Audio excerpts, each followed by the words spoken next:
ഒരു ഉത്സവപ്പറമ്പിലെ മേളമാണ് നമുക്കിവിടെ കാണാൻ കഴിയുന്നത്. ഇനിയിപ്പോൾ വളരെ വളരെ വളരെ കുറച്ച് നിമിഷങ്ങൾ മാത്രം അവശേഷിക്കുന്നു ഈ തിരഞ്ഞെടുപ്പിന് കൊടിയിറങ്ങാൻ. എല്ലാവരും ആവേശത്തിലാണ്. ഈ സംസ്ഥാനത്തിന്റെ വിവിധയിടങ്ങളിൽ നിന്നും ഇവിടേക്ക് ഒഴുകിക്കൂടിയെത്തിയ പ്രവർത്തകരുണ്ട്, നേതാക്കന്മാരുണ്ട്. ഇവരെല്ലാം മണ്ഡലത്തിന്റെ പലയിടങ്ങളിൽ, അങ്ങ് എടക്കരയിലും അങ്ങ് വഴിക്കടവിലുമൊക്കെ പണിയെടുക്കുകയായിരുന്നു, കേരളയിൽ പണിയെടുക്കുകയായിരുന്നു, താഴെത്തട്ടിൽ വീട് കയറുകയായിരുന്നു. ആ പ്രവർത്തകരെല്ലാം അവിടെ വന്നും ഇവിടേക്ക് ഒഴുകിയെത്തുന്നു. വീണ്ടും മഴയാണ്, വീണ്ടും മഴ. മഴയ്ക്ക് പക്ഷെ തണുപ്പിക്കാൻ കഴിയാത്ത ആവേശം. ഇതിലും വലിയ വെയിൽ, നല്ല വെയിലുണ്ടായിരുന്നു ആദ്യ ദിനങ്ങളിലൊക്കെ. ഇവിടുത്തെ നിലമ്പൂരിലെ തേക്കുകളെ പോലും തീ പിടിപ്പിക്കാൻ പരുവത്തിലുള്ള വെയിൽ ഈ നാട്ടുകാർ കണ്ടതാണ്. ആ വെയിലത്ത് തളർന്നിട്ടില്ല. പിന്നെയല്ലേ ഈ പേമാരിയിൽ തളരാൻ, ഇവരുടെ ആവേശത്തെ കെടുത്താൻ ഈ പേമാരിക്ക് കഴിയില്ല എന്ന് ഉറക്കം പ്രഖ്യാപിക്കുകയാണ് LDF-ന്റെയും UDF-ന്റെയും NDA-യുടെയും എല്ലാം പ്രവർത്തകർ. തകർക്കാൻ കഴിയില്ല.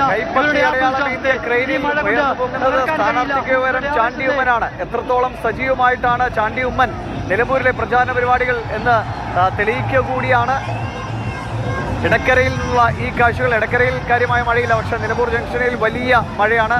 സുരാജൊക്കെ മഴയത്ത് നിൽക്കുന്നു, ആര്യാടൻ ഷൗക്കത്ത് അടക്കമുള്ളവർ നിലമ്പൂരിൽ മഴയത്ത് നിൽക്കുമ്പോൾ ഇടക്കരയിൽ മഴയില്ലാതെ വളരെ നല്ല കാലാവസ്ഥയിലാണ് അവിടെ പ്രചാരണം. അങ്ങോട്ട് പോകണോ? ലീഗ് നേതാക്കളും ചാണ്ടി ഉമ്മനും ഒക്കെ കൈ ഉയർത്തി കാണിക്കുകയാണ്. കൈപ്പത്തി അടയാളം ഇന്ത്യ ക്രെയിനിൽ ഉയർന്നു മുങ്ങിക്കൊണ്ട് എടക്കര കേന്ദ്രീകരിച്ചാണ് താൻ പ്രവർത്തിച്ചത്. അതുകൊണ്ട് നിലമ്പൂരിലേക്കില്ല, ഇവിടെയായിരുന്നു തൻ്റെ പ്രവർത്തന മണ്ഡലം. താൻ വളരെ സജീവമായി തന്നെ കഴിഞ്ഞ ദിവസങ്ങളിലെല്ലാം ഈ പ്രവർത്തന പരിപാടികൾ ഉണ്ടായിരുന്നുവെന്ന് വ്യക്തമാക്കിക്കൊണ്ടാണ് നൃത്തവും പാട്ടും ഒക്കെയായി ചാണ്ടി ഉമ്മൻ ഈ പ്രചാരണ പരിപാടിയെ കൊഴിപ്പിക്കുന്നത്. മറുഭാഗത്തിത സുരാജ് കൈ വീശി കാണിക്കുകയാണ് തൻ്റെ അണികളെ, പ്രവർത്തകരെ.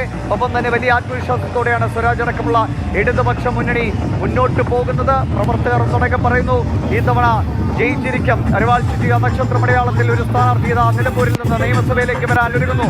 നിലപാടുകളുടെ രാജകുമാരൻ എന്നാണ് പ്രവർത്തകർ സുരാജിനെ വിശേഷിപ്പിക്കുന്നത്. പക്ഷെ നിലമ്പൂരിന്റെ രാജകുമാരൻ ആര് എന്ന ചോദ്യത്തിനുള്ള ഉത്തരം അറിയാൻ നമ്മൾ 23 വരെ കാത്തിരുന്നേ മതിയാകൂ.